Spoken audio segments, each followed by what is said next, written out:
don't think you're ready. Oh, for the jelly? Exactly. So let's just take it. What is jelly? What does that mean? It's a confusing fucking song. I don't think you're ready for this jelly. What? Strawberry, raspberry, grape? I think it's butt jelly. That's a weird way to describe your rear end. Kentucky jelly? Petroleum jelly? I don't think you're ready for this petroleum jelly. I just want to know what the jelly is. What is the jelly? What flavor jelly is it? What if it is? What if all these songs are actually just completely literal? There could be a Kids Bop version of that song. Yeah, it would just be, they could just convert the lyrics into Berrylicious. Anyways, you're saying what now? Destiny's Child. Yeah, this may be a dumber name for a band with more than one person in it than the Lone Rangers. What was the name of the movie about the band named Lone Rangers again? Was it Airheads? I'm just kidding. I don't think the people behind Destiny's Child are that dumb. I think Destiny's Child, Destiny, if you think of it this way, this whole thing is just about Beyonce. So Destiny's Child is Beyonce. That's what this is. This is the birth of Beyonce's career from Destiny. Naming the group Destiny's Child makes perfect sense once you're aware the only reason this group exists is because Destiny's Child is and was always going to be Beyonce Knowles. That's it. So what you're looking at here is standard issue wannabe showbiz parents pushing their kids on to the stage, which for the record is never not disgusting. Yeah. John Benet Ramsey, right down the list, man. This is how you fuck people up. Almost always fucks the kid up. I cannot imagine what Beyonce is like now. No clue. I've heard that she has a room in her house that is temperature controlled and used as storage for every recording of her that exists. Every photograph that she knows of, every interview that she's ever given, every news article, everything. I don't know what the purpose of that is. It's just like the ultimate hard drive of her public life in some room in her house. I don't think that's normal. Do you think that she doesn't know what cloud storage is? Let's send her a Dropbox link. I don't know when the last time she saw a cloud is. Does she store her ego in there? Like she takes her ego out and keeps it in the room? It just sits there and it sucks in all the self-awesomeness? It's possible. I don't think this is a normal way to become a person. And I don't think the chances of you becoming anything like a normal person are very high if this is the way that you become a person. Her parents had her auditioning to be in girl groups when she was 8 years old. She got in one called Girls Time, Tyme. That is the group that eventually turned into Destiny's Child. She's been doing this since she was 8. She was doing it before then, too, in talent shows, recitals at school. It's a lot of pressure to put on kids. And this story isn't unique to Beyonce. I mean, The most famous one would probably be Michael Jackson, whose obviously their entire family was completely fucked. Beyonce's dad sees Jackson 5 and just like, that's what I'm going to do. Yeah. What a thing to like look at and go, I want to emulate the Jacksons because they all look like very successful, healthy, functioning members of society. Totally scrubs the part from his memory where none of these kids are okay as adults. So Girls Time was on the show Star Search and they lost. Star Search is a thing that used to exist. I guess a precursor to The Voice or American Idol or things like that, except it wasn't just someone who sings in a terribly obnoxious way, ruining every song that you used to like. I was just convinced that they were lip syncing anyways. Weren't they just typically like lip syncing and dancing on that show? Star Search? Yeah. I don't think so. They were actually singing? It was basically a talent show. Yeah. I always just felt like it was more of a show than anything else. So Girls Time lost when they were on Star Search, which that can't feel. I mean, there were probably a lot of little girl tears cried that day. And I mean, I have no idea how this guy responds to something like that, but you can watch so much footage interacting with the members of Destiny's Child over the years. It doesn't seem great to me. It doesn't seem healthy or awesome. It's one of those things where you is it because of the way that everything is edited that kind of make him seem like a I don't think dick so. bag, or is he just a dick bag? And now if we were to take the interviews that every single member of Destiny Child has done, excluding Beyonce, it seems that he's maybe not that great of a guy. I think this guy has seminars now on how to exploit your child for money and fame. How to break into the music business. I don't know. Those are always very true. I mean, I personally highly recommend anybody who says I could teach you how to break into the music business. I think he's published at least a book, something like 10 or 11 or 12 habits that every successful person has. Nothing drives me more up the wall than someone who got lucky one fucking time and acts like they called it. Dude, do it 4 more times and then write a book about it, okay? Sure. Break 4 more acts like this, so you got a nice 5 of them. Then you can start talking about how to do it, okay? After Girls' Time Lost on Star Search is when Beyonce's dad took over. And on Star Search, they were trying to be a little hip-hop act. It wasn't the same songs, of course, or anything like that. They were just chasing whatever trend. Hip-hop group acts were a bigger trend than R&B group acts at the time for these little girls. This was a time when there were so freaking many. And when I say hip hop, I'm talking old crisscross type hip hop, not, 90s gangster rap or anything like that. Very accessible. And I'm not going to get very specific on this story. Beyonce's dad took over as the manager. There were a ton of lineup changes that nobody really cares about. And eventually this did become Destiny's Child. Some other names the group went by in this period were Something Fresh, The Dolls, Cliche, Destiny. Ooh, we're getting there. It's interesting that the same group of people were named Something Fresh at one point, but then also named Cliche at another point. Those are antonyms. I was going to say they were just sit around and pick out names or words, and they're like in a thesaurus, and it shows sometimes both ends of it. It's like, let's try this one for a year. If it doesn't work, we'll change it. It's almost like none of the ideas put forward by this group have any integrity, and they're just trying to figure out anything that will work because the whole project is nothing more than a Trojan horse for the commercial product that is Beyonce's eventual solo career. Right, Dad? That seems to be what this is. Basically a testing ground. It's a product testing ground. So what we can do here is see what works, what doesn't work. Let's change the name. Let's change the lineup. Let's try different kinds of music. Also, there's 100% chance that Beyonce's dad is going to listen to this episode.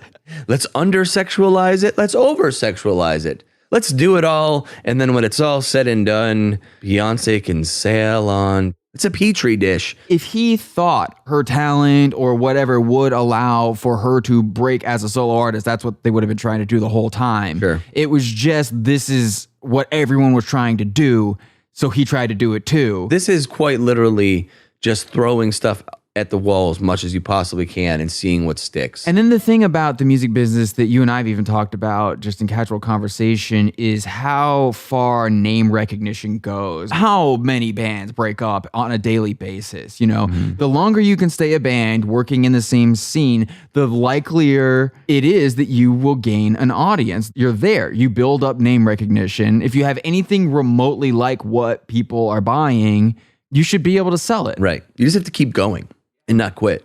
And then have a very unique name like Beyonce. Unfortunately for Kelly. Did you know that the other girls' names are more unique? Her dad made them change their names to Kelly. What? Yeah. I did not know that. Her fucking name's not Kelly. It's like, you can't have a cool name. You got to have a normal name. That's exactly what that is. This is genius level marketing. The more unique, this is also at a time before. I'm very hesitant to call this guy a genius. I do believe he may have a marketing degree. If you're a genius, you can do this more than one time, is what I think. What if, that's fair. But Solange, her sister. I think Solange is doing far more interesting things than Beyonce ever has or ever will do. And I think it's in spite of her family, not because of her family. I think when you look at what this guy had Solange doing as a young girl, which is just Disney Channel, dumb shit like that. And then what she did probably as soon as she could start making her own decisions, which is have Dev Hynes, a.k.a. Blood Orange, produce her first album where she's really controlling things. Yeah, I don't think that that's her dad at all. Right. I mean, Solange is going to come up in this episode, like what his idea for her was going to be. And it's not anything that anyone couldn't see a mile away. All right, so let's get into this. I don't think you should be allowed to make a greatest hits compilation unless you have enough greatest hits to go on it. Does that make me an asshole? Yes. Okay. Sorry. Then I guess okay. Share with us, how many greatest hits does somebody have to have before they can have a greatest hits album? If your greatest hits album only has 4 songs on it, then I guess you can call that your greatest hits album because all right. So the Destiny's Child's greatest hits comp is called number ones. You like the Elvis number ones and the Beatles one, just number one songs that they had. Destiny's Child has one of those, even though they've only ever had 4 number one songs, maybe 5 if you're counting going number one on an R&B chart. But there's clearly some bullshit going on here. This greatest hits comp has 16 songs on it. Destiny's Child only ever even released 17 singles in their whole career. Now, what if you're not taking into account college radio? What if they were number one at college radio? Yeah, I mean, These sure are our number ones at college radio. they're number one in the hearts of their grandmas who are cutting out the clippings. And These are our number one downloaded songs on Napster. I don't think that every single they release, except for one, meets any sort of criteria. Also, there are bands who put out compilations that are called The Singles. It's not like you have to lie to people. You can say Destiny's Child, The Singles. Everything in the history, obviously, of this band, including a Christmas album, we know how we feel about those, is obviously just a giant money grab, including, so at this time, this is a time when people buy CDs, probably still buy tapes, but definitely buying CDs. You put out a greatest hits album, even though you only have 4, people buy it. It's just another way to make money. It's an obvious money grab. And that's the thing about pop. Pop audiences are constantly being gaslighted like this. Sure. Always. They're always being lied to. Unless it's number one, like you're number one, giving someone the finger. Oh, here, buy it, go fuck yourselves. That's what it is. Yes, that's the number one. Just them flipping the bird to their fans saying, buy this. Have you ever seen how many people believe Beyonce is in the Illuminati? Well, after that YouTube video that I watched, I actually kind of think it might be true. I watched probably 5 of those YouTube videos, and I'm starting to think there might be something to it. I'm starting to think you shouldn't be allowed on YouTube without adult supervision. So this is a great thing on the internet that some people may have missed. There are so many folks who think pretty much all the major pop stars you've ever heard of, including Beyonce, are actually in the Illuminati, the hidden group of people that secretly run the world. Prove them wrong. No, you don't believe it. No, prove them wrong. There are videos where people will break this down. Videos? There's like encyclopedias of this stuff. Hours, 100 hours. There's a lot of good stuff on YouTube that tells you exactly what the truth is about this. So we have new t-shirts, but I just realized, can we say how specifically can we describe the designs of our new shirts? We have shirts that roundaboutly might kind of make you think of a certain 90s grunge rock band and or another famous rock band from across the pond. It rhymes with the Bowling Bones. The Bowling Bones. Yeah. Schmervana. Schmervana. Come on down to yfbspod.com merch store. Buy a t-shirt, buy a flag, buy a pin, buy a sticker. The likelihood of a pop star being included in these conspiracy theories goes way up the more choreography is a part of what they do. Pretty much any boy group or girl group that has dance routines, any solo artist that ever has to do a dance routine, even an actor who dances in all their movies, it's pretty much guaranteed you can find some blog post or YouTube video sincerely breaking down examples of this person signaling that they are in the Illuminati. There are 1,000 reasons why this is stupid. One would be that if you're in the Illuminati, everyone else in the Illuminati knows. They're not out there sending secret public signals to each other, like playing chicken or some shit. They're never going to figure it out. You know, you got to do it. It says in the rule book, once a year, at least 5 million people have to see the picture. That's right. Otherwise, you lose your membership. That's what it is. We have to have analytics proving that you drove up the awareness of our group here. So we're going to need you next time you go on tour. You're going to need more triangles. There's a lot of it, and it actually rolls even on into like when she gets married to Jay-Z. There's like all sorts of stuff even there. It just keeps on going. It's almost like they're just saying it because they know that it gets a rise out of you and you will keep buying it. Oh, I would do that for sure. Dude, think about it. There's no such thing as bad publicity. No. So every time they do a little something, they mention Illuminati or you guys freaking make a 3-hour YouTube video, all you're doing is advertising their music. The reason why dancing makes this happen is anyone who has to perform hundreds of physical movements, it's bound to happen that one of those movements is going to look like whatever these crackpots have decided are the secret hand signals. Anyone who dances is going to accidentally do one of these things. Yeah. If not on purpose, do it just to fuck with everyone, like you just said. hours of dancing or however many music, just the music videos alone. And there's this one part where they made a triangle. Well, yes, of course. Over a long enough period of time, everything is going to make a triangle. She didn't do it on every video, though, dude. She just had to hit her quota. It was only in this one because she had to hit her quota to make sure everyone remembered that she was still down. She was actually really close to losing her membership at one point. She was just like, okay, fine, I'll do this. Correct me if I'm wrong. Secret societies, the whole point is to be a secret, right? Yeah.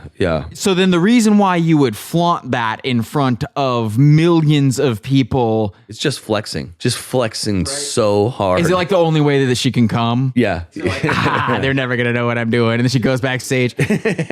Once these people who are looking for this stuff, once they're paying attention to your career, it's never gonna stop. Do you remember the conspiracy theory that Beyonce secretly had a surrogate carry her child? Vaguely. This was a whole thing. Apparently there was some video people saw where she's walking in for an interview and she sits down in a chair and it looks like her pregnant belly collapses, like it's a fake belly or something. So people think that she had someone else carry her child and just pretended to be pregnant the whole time. Well, one thing that's true is everything you see on video is 100% true at all times. Lighting and the fact that what people are wearing actually has no effect on what you're seeing. It's true. I don't know if you know that. Yeah, there's no possibility of the shadow of a boom mic falling across her stomach and making it look like a crease moving across this outfit that she's wearing. I'm sure. No, the only logical answer is that somebody else carried her baby. Right, because there aren't a lot of bright lights creating unnatural lighting that would make this situation appear in any way differently than we're all used to every time we sit down and have a conversation with someone. Yeah, 100%. That's true. Conspiracy theorists crack me up for so many reasons. The whole thing is built on I see through the veil that blinds everyone because I'm so much smarter, but they believe the dumbest shit. Yeah. Pop stars are running the world, right? That's the secret. That's the big secret to everything. Eminem, he set American foreign policy for the next 15 years. Yeah. The Marshall Mathers LP was just that fucking good. They had to let him in. Dude, if you listen to the Marshall Mathers, at one point, now, they changed the code since then, but they actually, if you played it backwards, they had the nuclear codes in there. That's how good he was as a rapper. He was so good, he could actually share the nuclear codes with people, but you had to play it backwards. Nobody knew. Did you ever read that Bret Easton Ellis novel, Glamorama, where famous models and actors are secretly terrorists? It sounds about right. It's actually a metaphor for the way that pop culture works. See, it infects your mind as effectively as any... we'll get into it later. This is one thing that's for sure not a conspiracy. Well, the other thing about how dumb it is that pop stars could possibly be involved in secret societies of any large scale or immediate effectiveness in the world, it's these people's jobs to be as famous as possible. There's a whole media industry built on top of following them around and taking pictures of everything they do everywhere they go. Yeah, let's induct Mr. and Mrs. Carter into the secret society and just hope that they can always lose the paparazzi every time they need to. How do they even get to the meetings? But that's where technology comes in now. So they have like this like WhatsApp group that has like a little chat thing now going on. They like FaceTime each other. A side tunnel opens and they go off the road and like the trees are fake, like a cartoon. Yeah, it's all true. Yeah. I mean, if you're basing your conception of reality on Looney Tunes cartoons, I can totally see why this makes sense. It's like Who Framed Roger Rabbit's actually real. They throw a thing on the wall and they jump through it. And it's like this cartoon world, but it's actually the Illuminati world. The other crazy thing about all conspiracy theories is they're often pretty close to what's actually going on. They just have to overcomplicate it with some insane element that would never have to be a part of it for the same outcome to be a thing. Right. Well, they take Occam's razor and they do the exact opposite. They turn it into like Occam's like Ninja Star. Yeah. It's like the whole fucking, they make way too many things out of Occam's razor. Pop stars are not controlling the Western world. Pop stars are controlling the conversations that most of the Western world is having,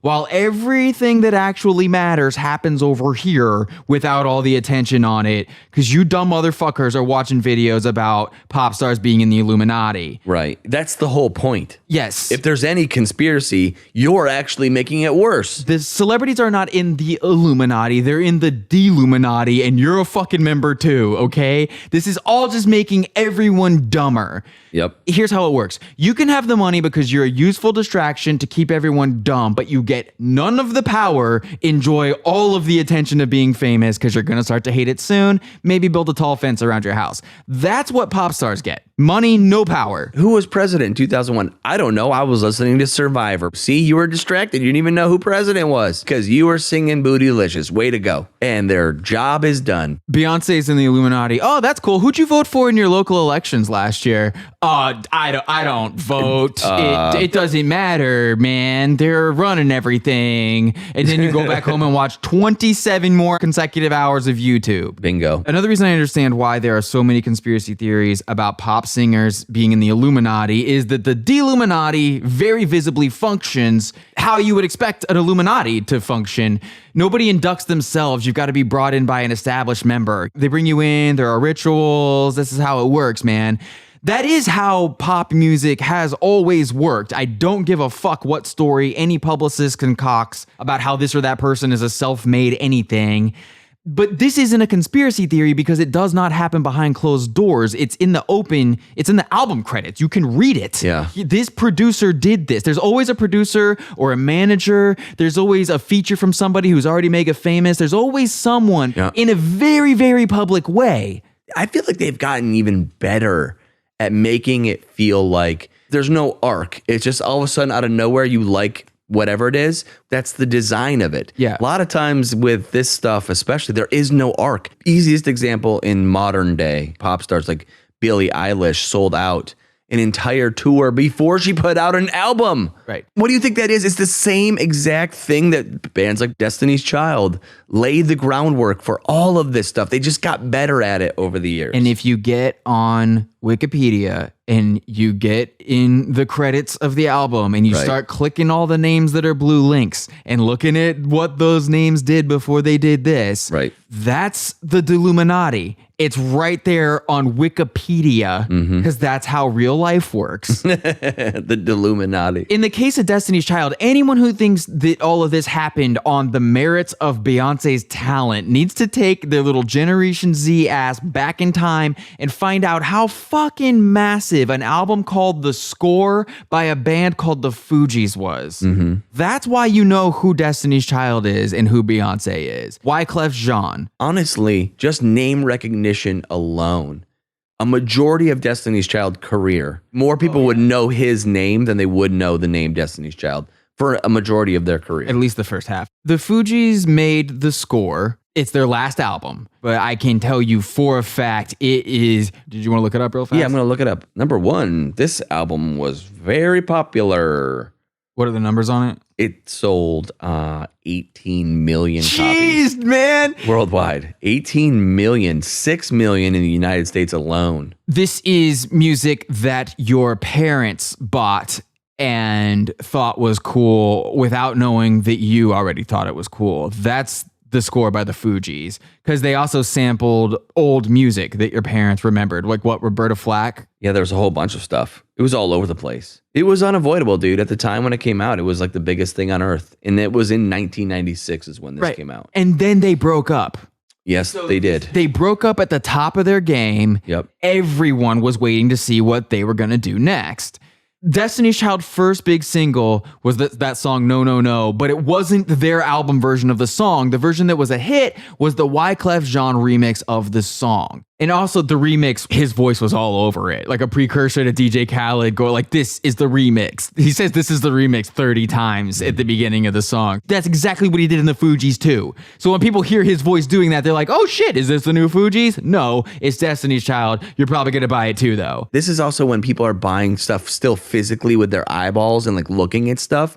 So if they saw his name on something attached to something else, people would actually maybe buy it just simply because there'd be a sticker on the CD case says featuring Wyclef Jean remix No No No or whatever. Huge selling point. And if anyone doesn't want to believe that Wyclef Jean is the reason Destiny's Child had their first hit, please go look up his first solo album sales versus sales of the first Destiny's Child album. He sold over twice as many copies as the first Destiny's Child album did. And I'm not saying that's because Wyclef's album is good or even better than the Destiny's Child album because it's trash. The song Gone Till November is one of the worst things you will ever hear, but that is not the point that I'm making. I'll be gone till November, gone till November. The point that I'm making is that song, as dumb as it was a humongous hit. Yeah. And his album strictly coasting on how successful the Fugees were and the fact that the Fugees broke up while the whole world was paying attention to them. So when one of the things he comes back with is this remix of No, No, No, everyone's paying attention to it. Mm-hmm. It's the first Destiny's Child hit released in advance of the album, which did not sell very well at all when it came out. But this was their induction into the Illuminati, man. Mm-hmm. It did enough to get their foot in the door of the club. So next step after this is, yo, can we get the dude who produced No Scrubs for TLC to do Destiny's Child whole next album? Also, can we do a rewrite of No Scrubs for the lead single? Also, can we get Candy Burris, who actually wrote No Scrubs, to rewrite No Scrubs for this Destiny's Child album with the same producer as No Scrubs? I'm not saying we're trying to recreate an already existing mega huge pop band, but hey, if you could. Hello, everybody. This is Tyler. Yep, this is Mark. Have you ever wished you could pick the band that we do an episode on? Do you wish you could tell us what to do next? You can't. We have been very adamant about ignoring requests. We literally ignore every email we get. It's true. But things are changing. We decided to give something back to all of the people who have given nothing to us. A real chance to make a difference. It's all about reviews now. Reviews. That's what it's all about. That's what it's all about. That's what it's all about. It takes nothing for someone to send us a tweet and tell us what band they think we should do. Too easy. They might never even listen to the show again. Anyone can send us an email. YouTube comment, too easy. That's why we don't pay any attention to their request. But we would probably pay a little bit of attention if we knew the requests were coming from our subscribers. So here's how you're going to let us know that you're really a listener. Smash the subscribe button. Phase 2, leave a 5-star review. A 5-star review on Apple Podcast. Minimum 5 stars. And in the review, the band that you want us to talk about. Put your request in the review. You're typing a review. You're saying this is the best podcast you've ever heard. Yeah. Ha ha ha. Gee golly whiz. I can't believe how good this show is. I wish they would do an episode on Wow. I've never heard of that band. Wow's not a band. Right. No. Wow. This show changed my life for the better. I love this show. Do this band. We're not saying the very next episode's going to be on that band or anything. No. Just the next time we're sitting around talking about what bands to do, we'll say, oh, you know what? Our fans want that. And we listen to our fans. Kinda. I mean, I don't like them though, but we're still not going to like you. Back to the episode. Bills is pretty much the first big red flag with Destiny's Child. Anyone who's ever been in a relationship with someone where you couldn't really figure out what the fuck they wanted because of all the back and forth, mixed messages, the Destiny Child CDs should have been a pretty huge red flag. I think what's a red flag is there's 4 girls in the video. Red flag or a false flag? It's a red false flag. Okay. Because there's 4 girls in the video, but seems to me there was only 3 girls in the band. Well, there's really only ever one, honestly. I mean, they let Kelly sing sometimes, but a lot of the songs are just Beyonce's voice only. Yeah, she sings for a second in Bills. They're just background. They're literally supposed to be background interchangeable people, especially with the first 4. When they replaced 2 of the members, one of the replacements was a background dancer on a Destiny's Child video. You're in the fucking band now. Talk about a promotion, right? I actually feel bad for the fans of this, group, because imagine this is the time when posters were so freaking popular. Everyone had posters in the rooms. It was like the thing to do, Did you just have to buy a new poster every time they put out a record? Some dude shows up trying to impress them. I got all your faces tattooed. Oh fuck. Shit. They changed it again. There are so many live videos you can find where it is so clear that the girls doing background vocals don't even have their mics turned on. They're lip syncing 2 tracks of Beyonce doing the background vocals on the album version, and Beyonce will have a live mic. She's also been busted lip syncing before too. We should, including I think at Obama's inauguration. Shit. I assume there's lip syncing 100% of the time. I don't believe they're ever singing. I don't care if I could believe. I still don't believe it. Even if it sounds real, I still think it's fake as fuck. I don't care. I think it's fake all the time, 100% of the time. They definitely can turn a microphone on just to let someone do an ad lib. There are people who fall for it just because there's an ad lib. Like, what's up, Cleveland? Yeah, exactly. Yes. No, shut the mic back off. That's how it works. That's the most common thing that people say. Yeah, but they were talking in between songs. Like, yeah, well, there's a such thing as a mute button. Yeah. And if your sound guy knows your set, I don't know if you know this, but they do the same set every single fucking night and say the same shit over and over and over and over and over again. It's kind of like a comedian. If you go to 5 different shows on their tour, you're going to see the same set every night. Like, for sure. Literally word for word. That's got to suck if you're a comedian too. You walk out on night 2 and the same person's just sitting there in the front row. This better be good. Right. This better be good the second time. Yo, dude, I'm not mixing it up like at all. I've heard comedians say that they do like 5 nights somewhere and they're like the same person. Nah, you're definitely trying to steal my act, right? Yeah, I think they actually said like they felt bad because they were like you're literally watching the same set 5 times. So here are some lyrics from Bills. At first we started out real cool, taking me places I ain't never been, but now you're getting comfortable. Ain't doing those things you did no more. You're slowly making me pay for things your money should be handling. I like a trifling, good for nothing type of brother. Men exist to pay your bills. Yeah. Got it. At least you're upfront about it, right? You got to respect someone who's like, look, I'm a piece of shit, but I won't lie to you about it. You're paying all of my bills. The same type of people that were like really identifying with this song, they're the same type of people that would get mad if a dude wrote a song called Gold Diggers and called women gold diggers. Because obviously this song is just about women embracing their gold diggery. I'm about to call these women gold diggers right now. Yeah, I don't really fucking care who gets mad about it. I'm pretty sure this song is proof. The Gold Digger Girl Group. I don't really have a problem with that. My problem comes a couple years down the road when now all of a sudden the most famous Gold Digger Girl Group in the world, they get to rebrand themselves as independent women. I worked for this all on my own. I got everything I ever had. You can't have it both ways. I just figured it out. Later in their career, we know that they're survivors. They survived the broke guys. That's what it is. They survived the good for nothing and trifling brothers. Oh my God. This guy's broke. He can't pay my bills. I'm a survivor. I mean, I guess to be fair, this was before Tinder, so it would have had to been a lot harder to just try to do a full sweep of your town and get the richest guy, right? I think you touched on this a second ago. If you can get someone to pay your bills, good for you. Do your thing. We are not shitting on gold diggers. Somebody wants to pay your bills. That's great. However, you cannot then stunt with that money. You don't I don't care if you have a Porsche. I don't it's not yours. Also, I do know that fans are going to go off about everything we just said and tell us that this song is really about how the guy in the song keeps making the girl pay for his stuff, and that's why she's mad. He should be paying these bills because he's the one who ran him up in the first place. But that's bullshit. It's not like this is the only song on the album you have to defend if you're trying to pretend that this song is something else. You have to defend this whole band. The chorus of the song is, can you pay my bills? Can you pay my telephone bills? Do you pay my automobiles? That was actually a little clever. If you did, then maybe we could chill. I don't think you do, so you and me are through. That's the course of the song. This is pop music. At no point does anyone have a reasonable expectation that pop fans are listening to the verses of pop songs. They don't know the verses. They don't hear the verses. They're fucking with their hair in the mirror during the verses and singing along to the chorus. How many just really good dudes or girls got broken up with because of this song? Because maybe they fell on hard times. Maybe they were just going through a time in their life where they got a little behind.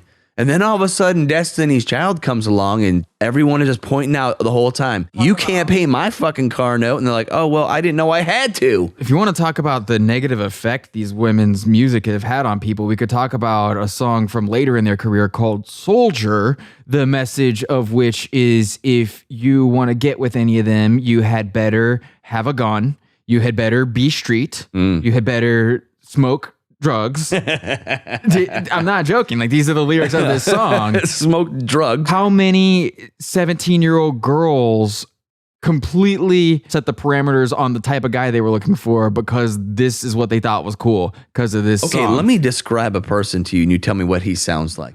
There's a guy out there that pays your telephone bill, that pays your automobiles, pays your what? What's the first one? It's all bills, then telephone bills, then automobiles. Right, so he pays all your bills, your telephone bills, your automobiles.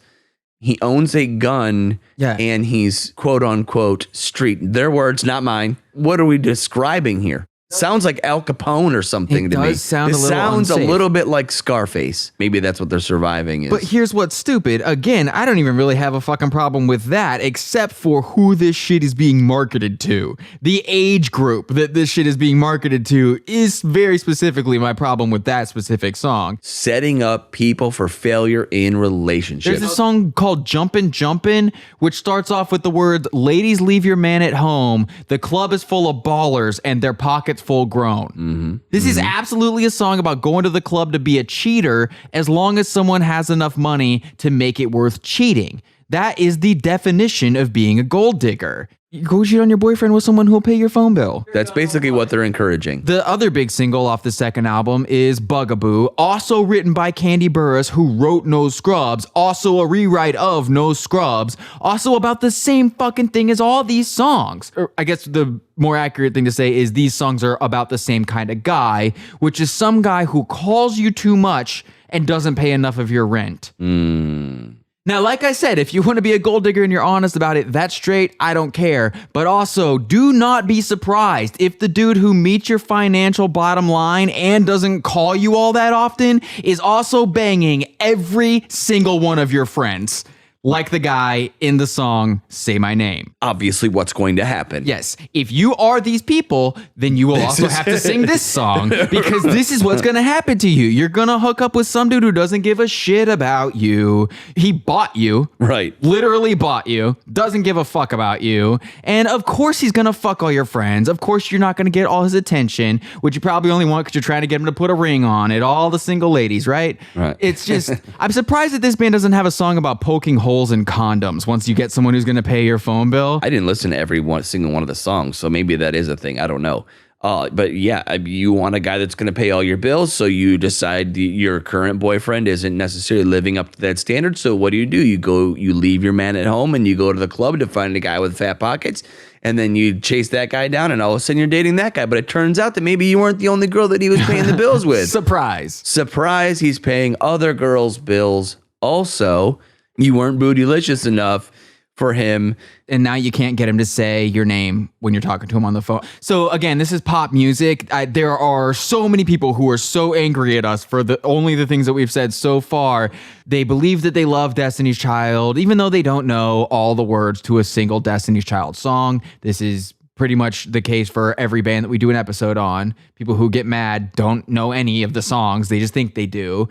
It's because it's impossible to stay focused on songwriting that is this bad. I know that there are a lot of people who believe they love this song who have spaced out on the verses every time and don't really know what the song is about. The song is she's calling her dude on the phone because she thinks he's fucking around on her. Dude, think about it. This is a time, even if you had a cell phone, you didn't know who was calling you. You remember? Cell phones didn't always have caller ID. Right. Maybe that was the inspiration because the guy was like, I'm sorry, who is this? Which one are you? She calls him to talk to him. Like he doesn't know if you're who he started talking to last night. Yeah, yes. For sure. And she's like, say my name. And he's like, can you talk some more? She could have star 67 his ass too. Wasn't it star 69? No, that's if you wanted to find out who just called you. Oh, right. She could have star 67 his ass. I'm going to see what this motherfucker's really doing. Yeah, these were all the like crazy shit that happened like back in the day. Especially if you're the kind of girl who's trying to get someone to pay all your bills. What's funny is everyone like under 30 right now listening to this is like, what the fuck are they talking about? They didn't have caller ID. What are this, archaic? They don't know who Destiny's Child is anyways. That's probably true. Or she thinks there's someone actually in the room with him and he doesn't want to say her name because there's someone there. If there's not anyone there, why don't you just say my name so whoever you're with knows who you're talking to? Make sure they're not the side piece, etc. That's the if no one is around you, say baby I love you if you ain't running games. Okay, so what if he's dating one of the other girls in Destiny's Child? He definitely is dating all the girls in Destiny's Child. wild if he's dating one of them. For sure he's dating all of them. Okay, but if they don't even use their real names, which name is he supposed to say? There's also that. This guy is screwed from the jump. People act like musically that this song reinvented R&B and it was the first sign that Beyonce was going to save the world or whatever they think she's doing these days.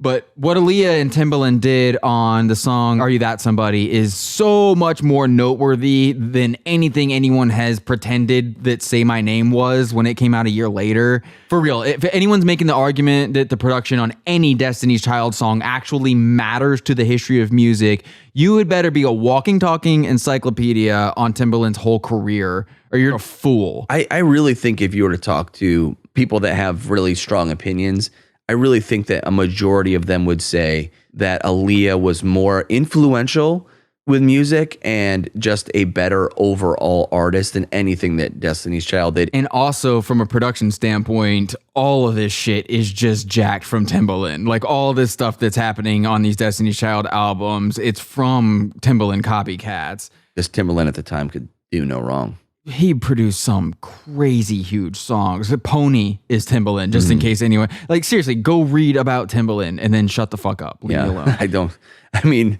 I'm not going to say that, a lot of these artists don't write their own songs or even write any part of the songs at all. Like not even probably the word and in a lyric. My guess is without Timbaland, a lot of artists wouldn't exist. There are so many songs. Big Pimpin' is Timbaland production. I've seen how it was made. It's in this Illuminati introduction video when you, somebody told me this, I didn't join. When you join, they give you like this background thing of, it's specifically that song. Cause I guess there's a lot of Illuminati references. If you were trying to, force your child to help you retire, you would think major trend at the time was boy groups and girl groups, especially in anything close to R&B. I've got better chances with a group. Yeah. You'd have to look over at the people breaking solo artists and thinking like, that's where it's really at. They're the real ones. I mean, that's what Aaliyah did when she was 15 years old, instead of jumping through in the trend boy groups and girl groups. In that alternate timeline where her plane did not crash, this would be a hard reality check for Beyonce fans if they could see it. If she survived R. Kelly. My YouTube video about this is going to come out at some point, so I don't want to completely spoil it, but I have about a 30-minute, maybe 3-hour video coming out about how Aaliyah maybe had faked her death because she wanted to get away from R. Kelly. And now that R. Kelly is in jail, maybe Aaliyah is going to come back out and say, I really didn't die. I was just trying to get away from him because he was gross. Her and Tupac will do an album together? I don't know. We will have to wait till the video comes out. Aaliyah's career was like skyrocketing. There's really good chance. Across the board, not just music either. As a complete solo artist, as an actress. Yeah, she was starring in major movies while Beyonce was still doing made-for-TV crap. If she was as good as Aaliyah, should have been able to do this too. This is late 90s R&B we're talking about. You can just multi-track your own background vocals, which is what Beyonce often did. Difference being solo artists, they just hired backup dancers. You just hire backup dancers. Don't pretend like they have microphones. Hire backup singers. Put them in the corner. No one needs to know their names. You're the person who's doing this, right? Let's make it happen. Yeah, but here's the thing, dude. You can protect your ego that way. It's really easy to hide behind the success or failure of it. If it fails, you can just pin it on the whole thing of like, well, we didn't have the right group together. If you've got the talent, you don't have to do all this extra shit with a B squad to make yourself look better by comparison. It's Mean Girl 101. I mean, this is the same thing as using the Instagram filter that makes you look the best and everyone else in the picture looks purple or something. Wait, are you saying Beyonce's not talented? Mean Girl 101, dude. Show up to the club looking better than everyone else in your group. Wait, who am I? Bzzz. Oh, yeah. Bzzz. Is it Beehive or Bayhive? The Beehive. Whatever. I don't know because I don't care. I've only ever heard it described as the Beehive. Right. How many members of the Beehive or Bayhive are Russian bot accounts? That's what I want to know. I would assume at any given time, 50% of them are paid for by her management, publicist, whoever. If you go look at the top comments, it's hilarious, especially if you go back and look at the official uploads for Destiny's Child music videos for the songs that are super problematic now, like the ones where we're calling them gold diggers. That's where you're going to see all the true believers making the arguments that this song's not about what it looks like it's really about, etc. A lot of it looks... A red false flag? A lot of it looks planted. Okay, let's just think about this for one fucking second. If you had millions of dollars, let's say tens of millions of dollars, and you were going to invest in an idea and you were going to launch the idea to the world. If you have half a brain, you don't let people just generically comment on it. Everything is curated. Everything. Every response, every review that is possible to be paid for is paid for. Every comment that's bad is deleted. Do you think they're not going to curate the shit out of comments? Even to this day, the band still broke up however many years ago and is still probably generates more money than most current artists. All right, so I was listening to some of the stuff Mark was saying right there and actually thinking about it and some of the stuff he told me earlier that he uncovered in his YouTube research. And, this was a long recording session anyways, so I think we're going to go ahead and take a little breather right here. Gauge the reaction to what's been revealed so far and make sure the world is ready for the information contained in part 2. Real fast, I do have an update on the brand new Beethoven t-shirt design. It is no longer a pre-order. We got the thing printed, it's in stock, it looks great, we're shipping orders. I know how many of y'all like to wait until it's a sure thing before you get one, so you can now go to shop.yfbspod.com. Try to get your hands on one of these things before they are all gone. We do appreciate it. Share part 1 with everyone you know. We'll be back before you know it. We've still got to get bootylicious. We still got to talk about independent women. And we're going to talk about Survivor, which means wading even deeper into the backstory, lawsuits, and conspiracy theories of Destiny's Child. Part 2 coming up next.